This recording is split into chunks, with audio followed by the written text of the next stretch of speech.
Hello everyone. We are going to start our pet portrait by opening a new Google Drawings file from our Google Drive and go straight to the untitled drawing, change our title. You're going to write your full first name and the name of the project, which is Pet Portrait. And then we are going to bring in an image. You can bring in an image by searching the web, which is what I'm showing you. You could also bring in your own pet. So if you take a photograph of your own pet or grandpa's pet or cousin's pet, best friend's pet, you can use that as well. You could also use a zoo animal, a safari animal, whatever that may be. Right now I'm cropping my photo that I found in Google search, and I'm cropping the background out as much as I can. Now I'm going to move any parts of my picture that are like cut off. So the bottom of him, his chest is cut off and the rest of his body. So I am going to go ahead and move that. And now he doesn't look like he's floating.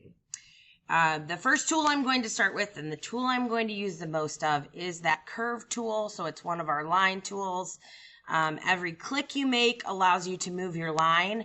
Your first click and your last click need to be in the same spot in order to close a shape.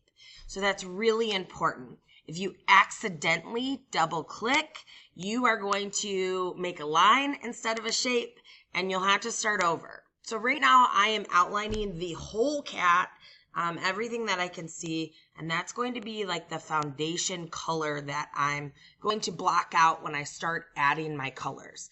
If I go a little bit off the page, that's fine, but I want to make sure I'm using that entire page. So again, my cat doesn't look like he's floating on the page. So again, first click, last click together. Okay. Now, I can just change it into a random color if I want to make sure that I'm keeping my colors separate.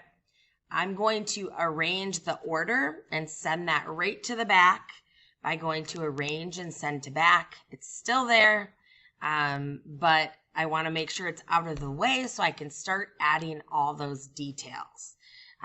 You saw me delete the photo and I pressed my back arrow. So if you make any mistakes, just press the back arrow and you can fix what you don't want. I'm zooming in. It's a lot easier to use the curve tool and capture those details if you're zooming in. Right now I'm at 200%, and you can see again, I'm making sure my first and last click end at the same point, so I'm getting shapes. I don't want lines because lines will not give me the colors, the blocks of colors that I want. At this point, I'm starting to I'm working on ears, nose, eyes, the bigger portions of my pet's face, and then I'll start going in. Right there, I just did a line, so I have to delete it, start over. And after I get those main features done, I'll start going in and start adding those details. I really like using shapes more than lines, so I need foundations of shapes. I'm creating at least half of my portrait, probably 2/3. Right now, I'm not worried about changing colors. If my shapes start to overlap a lot, I can change colors just to anything random to keep them separate until I start going in with my color palette that I want to use. I'm also keeping the outlines of my shapes on here because I'm not worried about those outlines yet. Eventually, I will take those outlines away. Which again, keep that in mind because it's really important. You're drawing enough shapes to define your pet because those outlines are not going to be there. So remember that. Like my nose is being broken up into at least 4 shapes right now. I'm on shape 5. And then I'm also going to capture some of those details around as well. The whiskers I'm going to add on last. Any details of extra fur or lines, I'll add those on later. Again, a mistake, I can just delete it or use my back arrow. Like I said, these are so close, I'm going to just change them into random colors so I can just kind of keep everything separate. As I continue drawing in these details, I'm going to start focusing on some of the larger stripes, the darker stripes in the cat. I want to make sure I get that definition and those details in there.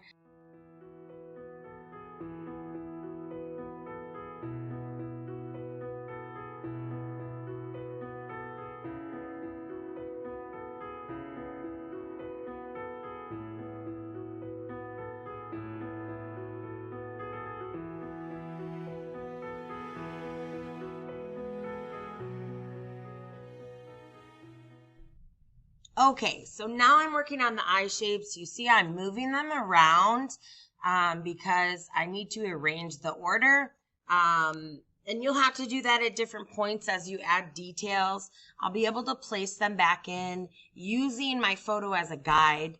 I also forgot to mention, we're not worried about copyright in this project. We are tracing the photo, and we did pull the photo off of a Google search. However, we're changing it, right? My tracing is not going to be exact to the cat, but it's also, I'm changing the color scheme. I'm changing enough things about it that it is okay to work on for a school project, right?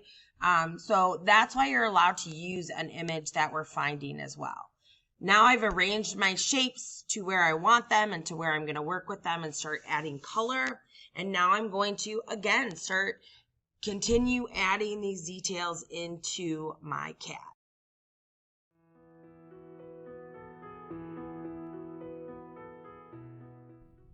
I'm going in right now and adding the color palette that I'd like to see for my cat. I'm using a lot of gradients. I'm customizing a lot of gradients because I want to make this as realistic a color palette as I can make it.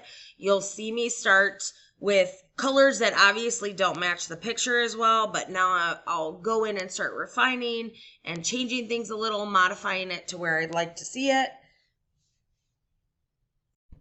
Pay close attention to the largest shape, so that very first background shape I did, because that background shape takes up so much space. You really want to make, or in my case, for my example, I want to make a really strong gradient that will catch all of those details in it.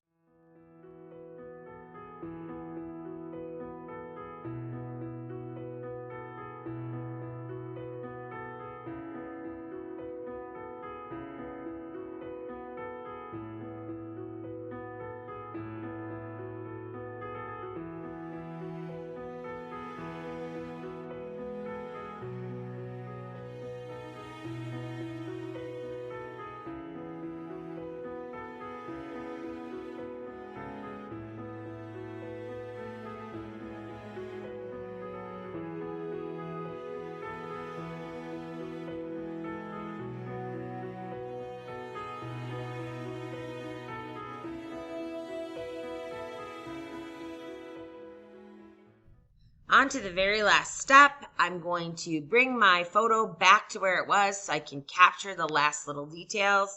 Using the curve tool, I am drawing my whiskers in and just some lines defining the cat's chin and cheeks. Right now, I am going to, after I'm done drawing the whiskers, I'm going to group all of the whiskers together, and then I'm going to move them to the side so that I can select everything else on my cat and remove all those black outlines. So look at the difference when this comes up. And now I'm going to move my whiskers back, and I'm going to add a background just by drawing a rectangle on top and then arranging that rectangle to the back. Have a great time making your pet portrait.